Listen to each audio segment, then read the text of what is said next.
ಭಾಗ್ಯಲಕ್ಷ್ಮಿ ನಾಳೆ ಸಂಚಿಕೆಯಲ್ಲಿ ಏನಾಗ್ತಾ ಇದೆ ಅಂತ ನೋಡೋಣ. ಸಂಚಿಕೆ ಶುರುವಿನಲ್ಲಿ ತಾಂಡವ್ ಕಾಮತ್ ಹತ್ರ ಬಂದ್ಕೊಂಡು ಭಾಗ್ಯನ್ ವಿಷಯದ ಎಲ್ಲದನ್ನು ಕೂಡ ಸತ್ಯನೆಲ್ಲ ಹೇಳ್ಬಿಟ್ಟಿದ ತಕ್ಷಣ ಈ ಕಡೆ ಕಾಮತ್ ಅವರಂತೂ ತುಂಬಾನೇ ಶಾಕ್ ಇಂದ, ಅಲ್ಲಪ್ಪ ಭಾಗ್ಯನ್ ಬಗ್ಗೆ ನಿನ್ಗೆ ಏನೆಲ್ಲ ಗೊತ್ತು ಅಂತ ನೀನು ಈ ತರ ಎಲ್ಲ ಮಾತಾಡ್ತಿದ್ಯಾ ಅಂತ ಕಾಮತ್ ಕೇಳ್ತಿರ್ಬೇಕಾದ್ರೆ, ಏನ್ ನೀವು ಕೇಳ್ತಾ ಇರೋದು ಭಾಗ್ಯನ್ ಬಗ್ಗೆ ನನ್ ಏನ್ ಗೊತ್ತಾ, ನಾನು ಇವಾಗ ಎಲ್ಲದನ್ನು ಹೇಳ್ತೀನಿ ಕೇಳಕ್ ನೀವು ರೆಡಿನಾ ಅಂತ ಹೇಳ್ಕೊಂಡು ಅವತ್ತು ಮನೇಲಿ ಭಾಗ್ಯ ಚಾಲೆಂಜ್ ಮಾಡಿರೋದು ಅತ್ತೆ ಮಾವ ಇನ್ ಮುಂದೆ ನನ್ನವರೇ, ಅವ್ರನ್ನ ಇನ್ ಮುಂದೆ ನಾನೇನೆ ನೋಡ್ಕೊಂತೀನಿ ಅಂತ ಹೇಳಿರೋದು. ಮತ್ತೆ ಶ್ರೇಷ್ಠ ತಾಂಡವ್ ಮದ್ವೆ ಆಗ್ತಾ ಇರ್ಬೇಕಾದ್ರೆ ಭಾಗ್ಯ ಬಂದ್ಬಿಟ್ಟು ತಾಳಿನ ತೆಗೆದು ತಾಂಡವ್ ಕೈಗೆ ಕೊಟ್ಟಿರೋದು, ಎಲ್ಲ ವಿಷಯನೂ ಕೂಡ ತಾಂಡವ್ ಹೇಳಿದ ತಕ್ಷಣ ಈ ಕಡೆ ಕಾಮತ್ ಅವರಂತೂ ತುಂಬಾನೇ ಶಾಕ್ ಆಗ್ತಾ ಇರ್ತಾರೆ. ಆದ್ರೆ ಈ ಮಾತನ್ನೆಲ್ಲ ಕೇಳಿಸ್ಕೊಂಡು ಮನ್ಸೊಳಗಡೆನೆ ಕನ್ನಿಕಾ ಮಾತ್ರ ತುಂಬಾನೇ ಖುಷಿ ಆಗ್ತಾ ಇರ್ತಾಳೆ. ಹಾಗಾದ್ರೆ ಇನ್ನ ನಾನು ಏನ್ ಮಾಡ್ಬೇಕಪ್ಪ ಅಂತ ಆಗ ಕಾಮತ್ ಅವರು ತಾಂಡವ್ನ ಕೇಳ್ತಿರ್ಬೇಕಾದ್ರೆ, ಇನ್ನೇನ್ ಸರ್ ಇಷ್ಟೆಲ್ಲ ನಾನು ಹೇಳಾಗಿದೆಯಲ್ಲ ನೋಡಿ, ನಿಮ್ ಮಗನ್ ಜೀವನ ಉಳಿಸೋದು ಹಾಳು ಮಾಡೋದು ನಿಮ್ ಕೈಯಲ್ಲೇನೆ ಇದೆ ನೋಡಿ, ಯಾವ್ದೇ ಕಾರಣಕ್ಕೂ ಆ ಭಾಗ್ಯನ್ ತಂಗಿ ಹಾಗೆ ಅವ್ರ ಮನೆಯವ್ರು ಯಾರು ಕೂಡ ಒಳ್ಳೆಯವ್ರಲ್ಲ ಸರ್. ನೀವು ಒಂದ್ ವೇಳೆ ಏನಾದ್ರೂ ಆ ಭಾಗ್ಯನ್ ತಂಗಿ ಪೂಜನಿಗೆ ಮದ್ವೆ ಮಾಡಿ ನಿಮ್ ಮಗನ್ ಕೊಟ್ಬಿಟ್ರೆ ಮುಗಿತು ಸರ್, ಅವರು ನಿಮ್ ಮನೆನೆಲ್ಲ ಗುಡ್ಸಿ ಗುಂಡಾಂತರ ಮಾಡೋದು ಅಲ್ಲದೆ ನಿಮ್ ಮಗನ್ ಜೀವನನು ಕೂಡ ಹಾಳು ಮಾಡ್ಬಿಡ್ತಾಳೆ ಅಂತ ತಾಂಡವ್ ಹೇಳ್ತಿರ್ಬೇಕಾದ್ರೆ ಈ ಕಡೆ ಕಾಮತ್ ಅವರಂತೂ ತುಂಬಾನೇ ಕೋಪ ಮಾಡ್ಕೊಂಡು, ಭಾಗ್ಯ ನನ್ ಕೂಗಿದ್ದು ಕೇಳಿಸ್ತಾ ಇಲ್ವಾ, ಎಲ್ಲಿದ್ರು ಬೇಗ ಬಾ ಅಂತ ಕಾಮತ್ ಅವರು ಜೋರಾಗಿ ಕಿರಿಚ್ ಬಿಡ್ತಾರೆ. ಈ ಕಡೆ ಭಾಗ್ಯ ಮಾತ್ರ ಮಂಟಪದ ಹತ್ರ ಕೆಲಸ ಮಾಡ್ಕೊಂತ ಇರ್ಬೇಕಾದ್ರೆ, ಅಲ್ಲ ಮಾವನ್ ವಾಯ್ಸ್ ಅಲ್ವಾ ಇದು, ಯಾಕೆ ಮಾವ ಇಷ್ಟೊಂದು ಕೋಪದಲ್ಲಿ ಕಿರ್ಸ್ಕೊಂತ ಇದ್ದಾರೆ, ಏನಾದ್ರೂ ಸಮಸ್ಯೆ ಆಗಿದೆಯಾ ಹೇಗೆ ಅಂತ ಭಾಗ್ಯ ಮತ್ತೆ ಕುಸುಮ ಇಬ್ರು ಕೂಡ ಓಡ್ ಬಂದ್ಬಿಡ್ತಾರೆ. ಆ ಕಡೆಯಿಂದ ಧರ್ಮ ಹಾಗೆ ಭಾಗ್ಯನ ಅಪ್ಪ ಮತ್ತೆ ಸುನಂದ ಎಲ್ಲರೂ ಕೂಡ ಓಡ್ ಬಂದ್ಬಿಡ್ತಾರೆ. ಆದ್ರೆ ತಾಂಡವಲ್ಲಿ ಕಾಮತ್ ಪಕ್ಕದಲ್ಲಿ ನಿಂತ್ಕೊಂಡಿರೋದನ್ನ ನೋಡ್ಕೊಂಡು ಭಾಗ್ಯನ್ ಮನೆಯವರಿಗೆಲ್ಲ ತುಂಬಾನೇ ಶಾಕ್ ಆಗ್ತಾ ಇರುತ್ತೆ. ಆಗ ತಾಂಡವ್ ಮಾತ್ರ ಭಾಗ್ಯನ ನೋಡ್ಕೊಂಡು ಹುಬ್ಬ ಹಾರಿಸ್ತಾ ಇರ್ತಾನೆ. ಆಗ ಭಾಗ್ಯ, ಮಾವ ಏನಾಯ್ತು ಮಾವ ಇಷ್ಟೊಂದು ಜೋರಾಗಿ ಕೂಕೊಂಡ್ರಲ್ಲ ಯಾಕೆ ಮಾವ ಅಂತ ಭಾಗ್ಯ ಕೇಳ್ತಿರ್ಬೇಕಾದ್ರೆ, ಮಾಡೋದೆಲ್ಲ ಮಾಡ್ಬಿಟ್ಟು ಏನಾಯ್ತು ಅಂತ ಕೇಳ್ತಿದ್ಯಾ ಅಂತ ಕಾಮತ್ ಅವರು ಕೋಪ ಮಾಡ್ಕೊಂಡು ಕೇಳ್ಬಿಡ್ತಾರೆ. ಆಗ ಕುಸುಮ ಮತ್ತೆ ಭಾಗ್ಯನಿಗಂತೂ ತುಂಬಾನೇ ಗಾಬರಿ ಆಗ್ಬಿಡುತ್ತೆ. ಆಗ ನಾನೇನ್ ಮಾಡ್ದೆ ಮಾವ ಅಂತ ಭಾಗ್ಯ ಕೇಳ್ತಿರ್ಬೇಕಾದ್ರೆ, ಯಾಕೆ ಭಾಗ್ಯ ಎಲ್ಲ ಸತ್ಯನ ಮುಚ್ಚಿಟ್ಟೆ ನೀನು ಈ ತರ ಅಂತ ನಾನು ಯಾವತ್ತೂ ಕೂಡ ಅನ್ಕೊಂಡೇ ಇರ್ಲಿಲ್ಲ, ಈ ಮದ್ವೆ ಏನಾದ್ರೂ ನಡೆದ್ ಬಿಟ್ರೆ ನನ್ ಮಗನ್ ಜೀವನ ಹಾಳಾಗ್ಬಿಡುತ್ತೆ ಅಂತ ಕಾಮತ್ ಅವರು ಹೇಳ್ತಿರ್ಬೇಕಾದ್ರೆ, ಆಗ ಭಾಗ್ಯ ಅಂತೂ ತುಂಬಾನೇ ಶಾಕ್ ಇಂದ ತಾಂಡವ್ ಮುಖನ ನೋಡ್ಕೊಂಡು, ಅಲ್ಲ ಮಾವ ನೀವ್ ಏನ್ ಹೇಳ್ತಿದ್ರಂತ ನನ್ಗಂತೂ ಒಂದನ್ನು ಅರ್ಥನೇ ಆಗ್ತಾ ಇಲ್ಲ ಅಂತ ಆಗ ಭಾಗ್ಯ ಹೇಳ್ತಿರ್ಬೇಕಾದ್ರೆ,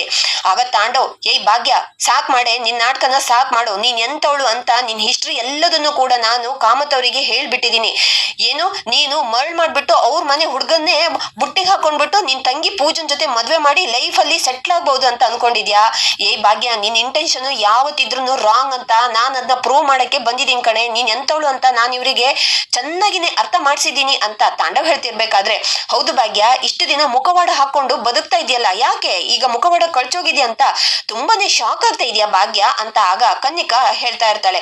ಸದ್ಯ ಇವತ್ತಾದ್ರೂ ನೀನ್ ಎಂತವಳು ಅಂತ ನಮ್ ಡ್ಯಾಡ್ಗೆನೆ ಗೊತ್ತಾಯ್ತಲ್ಲ, ನಾವ್ ಎಷ್ಟೇ ನಮ್ ಡ್ಯಾಡ್ಗೆ ಅರ್ಥ ಮಾಡ್ಸೋಕಂತ ಬಂದ್ರು ಡ್ಯಾಡ್ ಇದನ್ನ ಅರ್ಥನೇ ಮಾಡ್ಕೊಂತ ಇರ್ಲಿಲ್ಲ ಅಂತ ಕನ್ನಿಕಾ ಹೇಳ್ತಿರ್ಬೇಕಾದ್ರೆ, ಆಗ ಕುಸುಮ ಅವರು, ಕನ್ನಿಕಾ ಸ್ವಲ್ಪ ನೀನು ಬಾಯಿ ಮುಚ್ಕೊಂಡಿರ್ತೀಯಾ, ನೋಡಿ ಕಾಮತ್ ಸರ್ ಇದ್ರಲ್ಲಿ ನಡೆದಿರೋದ್ರಲ್ಲಿ ನಮ್ ಭಾಗ್ಯಂದು ಏನೂ ಕೂಡ ತಪ್ಪಿಲ್ಲ, ನಮ್ ಮಗ ಅಂತ ಹೇಳ್ಕೊಂಡು ಇಲ್ಲಿ ನಿಂತ್ಕೊಂಡಿದ್ದ ನೋಡಿ ಈ ಅಯೋಗ್ಯ, ಇವನಿಂದಾನೇ ಇಷ್ಟೆಲ್ಲ ಆಗಿರೋದು, ನಮ್ ಭಾಗ್ಯನ್ ಜೀವನ ಹಾಳಾಗೋಕೆ ಕಾರಣ ಇವನು ಅಂತ ಆಗ ಕುಸುಮ ಅವರು ಹೇಳ್ತಿರ್ಬೇಕಾದ್ರೆ ಈ ಕಡೆ ಕಾಮತ್ ಅವರು ಶಾಕ್ ಆಗ್ಬಿಟ್ಟು, ಅಲ್ಲ ಕುಸುಮ ಅವ್ರೆ ನೀವ್ ಏನ್ ಹೇಳ್ತಿದ್ದೀರಾ ನನ್ಗೊಂದೂ ಅರ್ಥನೇ ಆಗ್ತಾ ಇಲ್ಲ ಅಂತ ಆಗ ಕಾಮತ್ ಅವರು ಹೇಳ್ಬಿಡ್ತಾರೆ, ಸರ್ ಇವ್ ನಿಧಾನಲ್ಲ ಸರ್, ನಮ್ ಮಗ ಅಂತ ಹೇಳ್ಕೊಡೋನು ಕೂಡ ನಾಚಿಕೆ ಆಗ್ತಾ ಇದೆ ಅಂತವ್ನು ಇವನು, ಅಮ್ಮ ಬೇಡ ಅಪ್ಪ ಬೇಡ ಕಟ್ಕೊಂಡಿರೋ ಹೆಂಡತಿನೂ ಬೇಡ ಮಕ್ಳು ಬೇಡ ಅಂತ ನಡು ನೀರಲ್ಲಿ ನಮ್ಮನ್ನ ಕೈ ಬಿಟ್ಟು ಹೋದವನು ಇವನು ಸರ್, ಇವನ್ ಇವಾಗ ಬಂದ್ಕೊಂಡು ಈ ಭಾಗ್ಯನ್ ಬಗ್ಗೆ ಇಲ್ಲ ಸಲ್ಲದೆಲ್ಲ ಮಾತಾಡ್ತಾನಲ್ಲ, ಇವನಿಗೆ ಏನ್ ಯೋಗ್ಯತೆ ಇದೆ ಅಂತ ಇವನು ಇಲ್ಲಿ ಬಂದು ಮಾತಾಡ್ತಿದ್ದಾನೆ ನೋಡಿ ಸರ್, ನಮ್ ಭಾಗ್ಯ ಅಂತವಳಲ್ಲ ಅಪ್ಪಟ ಅಪರಂಜಿ ಅವಳು ಸರ್, ದಯವಿಟ್ಟು ಮದ್ವೆ ನಿಲ್ಸೋ ಮಾತಾಡು ಮಾತ್ರ ಆಡ್ಬೇಡಿ ಸರ್ ಅಂತ ಆಗ ಕುಸುಮ ಹಾಗೆ ಕೈ ಮುಕ್ಕೊಂಡು ಕಾಮತ್ ಅವ್ರ ಹತ್ರ ಬೇಡ್ಕೊಂತ ಇರ್ಬೇಕಾದ್ರೆ, ಇಲ್ಲ ನಾನು ಒಂದ್ಸರಿ ನಿರ್ಧಾರ ಮಾಡಾಗಿದೆ, ಯಾವ್ದೇ ಕಾರಣಕ್ಕೂ ಈ ಮದ್ವೆ ನಡೆಯೋಕೆ ನಾನಂತೂ ಬಿಡಲ್ಲ ಅಷ್ಟೇ ಅಂತ ಕಾಮತ್ ಅವರು ಹೇಳ್ತಿರ್ಬೇಕಾದ್ರೆ, ಇಲ್ಲ ಅಪ್ಪ ನಿಮ್ ಡಿಸಿಷನ್ ರಾಂಗ್ ಆಗಿದೆ, ಯಾವ್ದೇ ಕಾರಣಕ್ಕೂ ಈ ಮದ್ವೆ ನಿಲ್ಸೋದ್ ಬೇಡಪ್ಪ, ಈ ಮದ್ವೆ ನಡಿಲೇಬೇಕು ಅಂತ ಹೇಳ್ಕೊಂಡು ಅಲ್ಲಿಗೆ ಆದಿ ಬಂದ್ಬಿಡ್ತಾನೆ. ಈ ಕಡೆ ಆದಿ ವಾಯ್ಸನ್ನ ಕೇಳ್ಕೊಂಡು ಎಲ್ರನ್ನೂ ಕೂಡ ತುಂಬಾನೇ ಗಾಬರಿಂದ ಆದಿ ಕಡೆಗೆ ನೋಡ್ತಾ ಇದ್ರೆ, ಈ ಕಡೆ ಆದಿ ಮತ್ತೆ ತಾಂಡವ್ ಮೀಟ್ ಆಗ್ತಾರೆ. ಆಗ ಬ್ರದರ್ ನೀವೇನ್ ಇಲ್ಲಿ ಅಂತ ಆಗ ತಾಂಡವ್ ಕೇಳ್ತಿರ್ಬೇಕಾದ್ರೆ, ಹಾ ಬ್ರದರ್ ನೀವೇನ್ ಇಲ್ಲಿ ಅಂತ ಆಗ ಆದಿನೂ ಕೂಡ ಕೇಳ್ಬಿಡ್ತಾನೆ.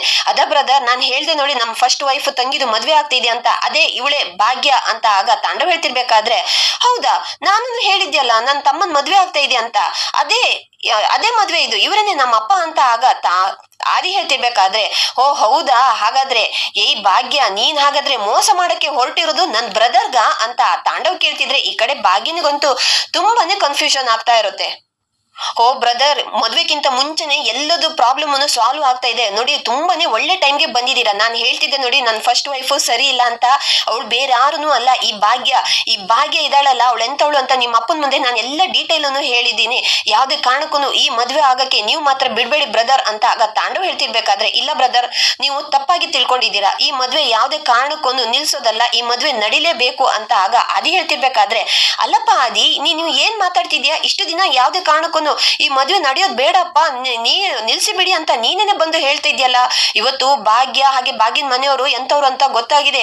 ಹಾಗಾಗಿ ಈ ಮದ್ವೆ ನಡೆಯೋದು ಬೇಡಪ್ಪ, ನಿಲ್ಲಿಸ್ಬಿಡೋಣ ಅಂತ ಕಾಮತ್ ಹೇಳ್ತಿರ್ಬೇಕಾದ್ರೆ, ಇಲ್ಲಪ್ಪ, ಭಾಗ್ಯ ನಿಜವಾಗಿನೂ ತುಂಬಾನೇ ಒಳ್ಳೆವಳು, ಅವಳ ಬಗ್ಗೆ ನಾನೇನೆ ಮಿಸ್ಟೇಕ್ ಮಾಡ್ಕೊಂಡಿದ್ದೆ ಅಂತ. ಆಗ ಆದಿ ಹೇಳ್ತಿರ್ಬೇಕಾದ್ರೆ ಈ ಮಾತನ್ನ ಕೇಳಿಸ್ಕೊಂಡು ತಾಂಡವ್ಗಂತೂ ತುಂಬಾನೇ ಶಾಕ್ ಆಗ್ತಾ ಇರುತ್ತೆ. ಹಾಗೆ ಭಾಗ್ಯನ ಮನೆಯವರು ಕೂಡ ತುಂಬಾನೇ ಶಾಕ್ ಇಂದ ಆದಿ ಮುಖ ನೋಡ್ಕೊಂತ ಇರ್ಬೇಕಾದ್ರೆ, ಯಾಕೆ ಎಲ್ರು ನನ್ ಮುಖನ ಈ ತರ ನೋಡ್ತಿದ್ರ ಅಂತ. ಆಗ ಆದಿ ಕೇಳ್ಬಿಡ್ತಾನೆ, ಅಲ್ಲಪ್ಪ ಭಾಗ್ಯ ಹಣಕ್ಕೆ ಆಸೆ ಪಡೋಳು, ಹಾಗೆ ಹೀಗೆ ಅಂತ ನೀನೇನೋ ಏನೇನೋ ಮಾತಾಡ್ತಿದ್ಯಲ್ಲಪ್ಪ ಅಂತ. ಆಗ ಕಾಮತ್ ಅವ್ರಿಗೆ ಕೇಳ್ತಿರ್ಬೇಕಾದ್ರೆ, ಹೌದಪ್ಪ, ನಾನು ಭಾಗ್ಯನ ಎಲ್ಲಾ ರೀತಿಯಲ್ಲೂ ಕೂಡ ಟೆಸ್ಟ್ ಮಾಡಿದೀನಿ, ಯಾರೊಬ್ರು ಕೂಡ ಭಾಗ್ಯ ಕೆಟ್ಟವಳು ಅಂತ ಹೇಳೇ ಇಲ್ಲ. ಒಂದು ವ್ಯಕ್ತಿ ಬಗ್ಗೆ ಎಲ್ಲರನ್ನು ಕೂಡ ಒಳ್ಳೆಯವಳು ಅಂತ ಹೇಳ್ತಿದಾರಂತಂದ್ರೆ ನಾನೇ ಅವ್ರ ಬಗ್ಗೆ ತಪ್ಪಾಗಿ ತಿಳ್ಕೊಂಡಿದೀನಂತ ಇವತ್ ನನ್ಗೆ ಅರ್ಥ ಆಯ್ತಪ್ಪ.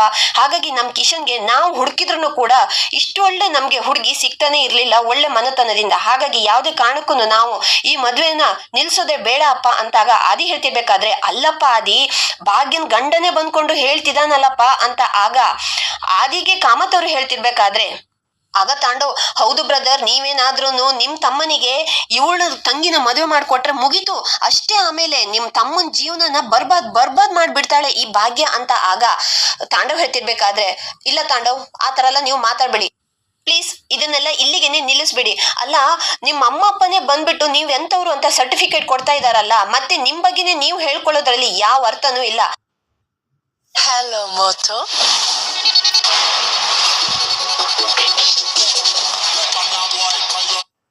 ಅರ್ಥನೂ ಇಲ್ಲ. ಯಾವ ಅಮ್ಮ ಅಪ್ಪನು ತಮ್ಮ ಮಕ್ಕಳು ಎಷ್ಟೇ ಕೆಟ್ಟವರಾದ್ರೂ ಅವರು ಬೈಯಲ್ಲ, ಹೊಡಿಯಲ್ಲ, ಹಾಗೆ ಕೆಟ್ಟವ್ರಂತಾನು ಹೇಳಲ್ಲ. ಆದ್ರೆ ನೀವು ನಿಮ್ಮ ಅಮ್ಮ ಅಪ್ಪನಿಗೆ ಎಷ್ಟೊಂದು ಕೆಟ್ಟವ್ರಂತ ಅವರು ಇಲ್ಲೇ ಕಣ್ಣೀರ್ ಹಾಕೊಂಡು ಹೇಳ್ತಾ ಇದಾರಲ್ಲ, ನೀವು ಅವರಿಗೆ ಏನೇನು ಎಷ್ಟೊಂದು ಕಾಟ ಕೊಟ್ಟಿದ್ದೀರಂತ, ಅದ್ರಲ್ಲೇನೆ ನಿಮ್ಮ ವ್ಯಕ್ತಿತ್ವ ಏನು ಅಂತ ಗೊತ್ತಾಗುತ್ತೆ ಅಂತ ಆದಿ ಹೇಳ್ತಿರ್ಬೇಕಾದ್ರೆ, ಇಲ್ಲ ಅವರೆಲ್ಲ ಸುಮ್ನೆ ಆ ಭಾಗ್ಯನ ಪರವಾಗಿನೇ ಮಾತಾಡ್ತಾ ಇದ್ದಾರೆ, ಇದಕ್ಕೆಲ್ಲ ಕಾರಣ ಆ ಭಾಗ್ಯನೇ ಅಂತ. ಆಗ ತಾಂಡವ್ ಹೇಳ್ತಿರ್ಬೇಕಾದ್ರೆ, ನೋಡಿ ಮಿಸ್ಟರ್ ತಾಂಡವ್, ನನ್ಗೆ ನೀವೇನು ಅಂತ ಇವತ್ತು ಚೆನ್ನಾಗಿನೇ ಅರ್ಥ ಆಗಿದೆ. ಹಾಗಾಗಿ ನೋಡಿ, ಯಾವುದೇ ಕಾರಣಕ್ಕೂ ನೀವಿಲ್ಲಿ ಇರಬಾರ್ದು. ಹಾಗೆ ಇನ್ನೂ ಒಂದ್ ವಿಷಯ, ನಮ್ಮಿಬ್ರ ನಡುವೆ ಅದೇ ಪ್ರಾಜೆಕ್ಟ್ ಡೀಲ್ ಆಗಿತ್ತಲ್ವಾ, ಅದನ್ನೆಲ್ಲ ಇವತ್ತಿಗೆ ನಾನು ಇದನ್ನೆಲ್ಲ ಎಂಡ್ ಮಾಡ್ತಾ ಇದ್ದೀನಿ ಅಂತ. ಆಗ ಆದಿ ಹೇಳ್ತಿರ್ಬೇಕಾದ್ರೆ, ಆಗ ತಾಂಡವ್ಗಂತೂ ತುಂಬಾನೇ ಶಾಕ್ ಆಗಿ, ಬ್ರದರ್ ನೀವ್ ಏನ್ ಹೇಳ್ತಾ ಇದ್ದೀರಾ, ಪ್ಲೀಸ್ ಬ್ರದರ್ ಆತರ ಎಲ್ಲ ಮಾಡ್ಬೇಡಿ, ಅದು ನಾನು ಕನ್ಸು ಅಂತ. ಆಗ ತಾಂಡವ್ ಹೇಳ್ತಿರ್ಬೇಕಾದ್ರೆ, ನೋಡಿ ಫಸ್ಟ್ ನನ್ನನ್ನ ಬ್ರದರ್ ಅಂತ ಹೇಳೋದನ್ನ ಇಲ್ಲಿಗೆನೆ ಸ್ಟಾಪ್ ಮಾಡಿ. ನೋಡಿ, ನನಗೂ ಹಾಗೂ ನಿಮ್ಗೂ ಇನ್ಮೇಲಿಂದ ಯಾವ ಸಂಬಂಧನೂ ಇರಲ್ಲ, ಬಿಸ್ನೆಸ್ ಅಲ್ಲೂ ಕೂಡ ಯಾವುದೇ ರೀತಿಯಾಗಿರುವ ಸಂಬಂಧ ಇರಲ್ಲ. ಪ್ಲೀಸ್ ದಯವಿಟ್ಟು ನೀವು ಇನ್ನು ಇಲ್ಲಿಂದ ಹೊರಟು ಬಿಡ್ಬಹುದು ಅಂತ. ಆಗ ಆದಿ ಹೇಳ್ತಿರ್ಬೇಕಾದ್ರೆ, ಆಗ ಇರಪ್ಪ ಆದಿ ಒಂದ್ ನಿಮಿಷ, ಬಾರೋ ಇಲ್ಲಿ, ಏನಪ್ಪ ನಿನ್ ಹೆಸರು ಏನಂತ ಹೇಳ್ದೆ ಅಂತ ಕಾಮತ್ ಅವರು ತಾಂಡವ್ನ ಕರೆದ್ ಬಿಡ್ತಾರೆ. ಅದು ಸರ್ ನನ್ನ ಹೆಸರು ತಾಂಡವ್ ಅಂತ. ಆಗ ತಾಂಡವ್ ಹೇಳ್ತಿರ್ಬೇಕಾದ್ರೆ, ನೋಡಪ್ಪ ಏನ್ ಗೊತ್ತಾ, ಭಾಗ್ಯನ್ ಬಗ್ಗೆ ಬಂದು ನೀನ್ ಇಲ್ಲಿವಾಗ ಏನೆಲ್ಲ ಹೇಳ್ದೆ ಅಲ್ವಾ, ಭಾಗ್ಯ ಅಂತವಳು ಇಂತವಳು ಅಂತ. ಭಾಗ್ಯ ಎಂತವಳು ಅಂತ ನನ್ಗೆ ಚೆನ್ನಾಗಿನೇ ಗೊತ್ತಪ್ಪ. ನಿನ್ ಬಾಯಿಂದ ಭಾಗ್ಯನ್ ಬಗ್ಗೆ ಏನೇನ್ ಬರುತ್ತೆ ಅಂತ ನಾನು ಕಾದು ಕೇಳ್ಬೇಕು ಅಂತಾನೆ ನಾನು ಇಷ್ಟೆಲ್ಲ ನಿನ್ ಮುಂದೆ ನಾಟಕ ಮಾಡಿರೋದು ಅಂತ ಕಾಮತ್ ಅವ್ರು ಹೇಳ್ತಿರ್ಬೇಕಾದ್ರೆ, ಈ ಕಡೆ ಭಾಗ್ಯನ್ ಮನೆಯವರೆಲ್ಲ ತುಂಬಾನೇ ಕನ್ಫ್ಯೂಷನ್ ಆಗಿ ಮುಖ ನೋಡ್ಕೊಂತ ಇರ್ತಾರೆ. ಆಗ ಭಾಗ್ಯ, ಮಾವ ಏನ್ ಮಾತಾಡ್ತಿದ್ರ ಮಾವ ಅಂತ ಭಾಗ್ಯ ಕೇಳ್ತಿರ್ಬೇಕಾದ್ರೆ, ಹೌದಮ್ಮ ಭಾಗ್ಯ, ನೀನ್ ಎಂತವಳು ಅಂತ ನಮ್ ಕಿಶನ್ ಪೂಜನ್ನ ಇಷ್ಟಪಟ್ಟವಾಗ್ಲೇನೆ ನಾನು ಎಲ್ಲದನ್ನು ತಿಳ್ಕೊಂಡಿದ್ದೀನಮ್ಮ. ನಡೆದಿರೋದ್ರಲ್ಲಿ ನಿಂದೇನು ಕೂಡ ತಪ್ಪಿಲ್ಲ ಅನ್ನೋದು ಗೊತ್ತು, ತಪ್ಪೆಲ್ಲ ಇವಂದೇ ಅನ್ನೋದನ್ನು ಗೊತ್ತು. ಇವಾಗ ಇಲ್ಲಿ ಬಂದು ಹೆಂಗ್ ಮಾತಾಡ್ತಾ ಇದ್ದಾನಲ್ಲ, ಮಿಸ್ಟರ್ ತಾಂಡವ್, ಭಾಗ್ಯ ಎಂತವಳು ಅಂತ ನಿನ್ನ ಕೈಯಿಂದ ನಾನು ಸರ್ಟಿಫಿಕೇಟ್ ತಗೊಳ್ಬೇಕಾಗಿಲ್ಲ. ಭಾಗ್ಯ ಎಂತವಳು ಅಂತ ನಂಗೆ ಚೆನ್ನಾಗಿನೇ ಗೊತ್ತು. ಫಸ್ಟ್ ನೀನ್ ಇಲ್ಲಿಂದ ಜಾಗ ಖಾಲಿ ಮಾಡ್ಬಿಡಪ್ಪ ಅಂತ ಕಾಮತ್ ಅವರು ಹೇಳಿದ ತಕ್ಷಣ ಈ ಕಡೆ ತಾಂಡವ್ಗಂತೂ ತುಂಬಾನೇ ಉರ್ಕೊಂಡು ಅಲ್ಲಿಂದ ಹೊರಟ್ಬಿಡ್ತಾನೆ. ನೋಡಮ್ಮ ಭಾಗ್ಯ, ಯಾರ್ ಏನೇ ಬಂದ್ ಹೇಳಿದ್ರು ಈ ಮದ್ವೆನ ಯಾರನ್ನು ಕೂಡ ತಡಿಯಕ್ಕಾಗಲ್ಲ, ಏನು ಸರಿನಾ ಅಂತ ಕಾಮತ್ ಅವರು ಹೇಳ್ತಾ ಇರ್ತಾರೆ. ಆಗ ಭಾಗ್ಯನ್ ಮನೆಯವ್ರಿಗಂತೂ ತುಂಬಾನೇ ಖುಷಿ ಆಗ್ತಾ ಇರತ್ತೆ. ಆಗ ಆ ದಿನ ಒಬ್ಬ ಕೂಡ ಭಾಗ್ಯನ್ ಹತ್ರ ಬಂದ್ಕೊಂಡು, ದಯವಿಟ್ಟು ನನ್ನ ಕ್ಷಮಿಸ್ಬಿಡಿ, ಇಷ್ಟು ದಿನ ನಾನು ನಿಮ್ಮನ್ನ ತುಂಬಾನೇ ತಪ್ಪಾಗಿ ಅರ್ಥ ಮಾಡ್ಕೊಂಡಿದ್ದೆ, ಇವತ್ ನೀವು ಏನು ಅಂತ ನನ್ಗೆ ಕ್ಲಾರಿಟಿ ಸಿಕ್ತು ಅಂತ ಭಾಗ್ಯನ ಹತ್ರ ಆದಿ ಕ್ಷಮೆ ಕೇಳ್ತಿರ್ಬೇಕಾದ್ರೆ, ಅಯ್ಯೋ ಪರವಾಗಿಲ್ಲ ಅಂತ. ಆಗ ಭಾಗ್ಯನೂ ಕೂಡ ಮಾತಾಡ್ತಾಳೆ. ಇಲ್ಲಿಗೆ ಈ ಸಂಚಿಕೆ ಮುಕ್ತಾಯವಾಗುತ್ತೆ. ವಿಡಿಯೋ ನೋಡಿದಕ್ಕಾಗಿ ಧನ್ಯವಾದ.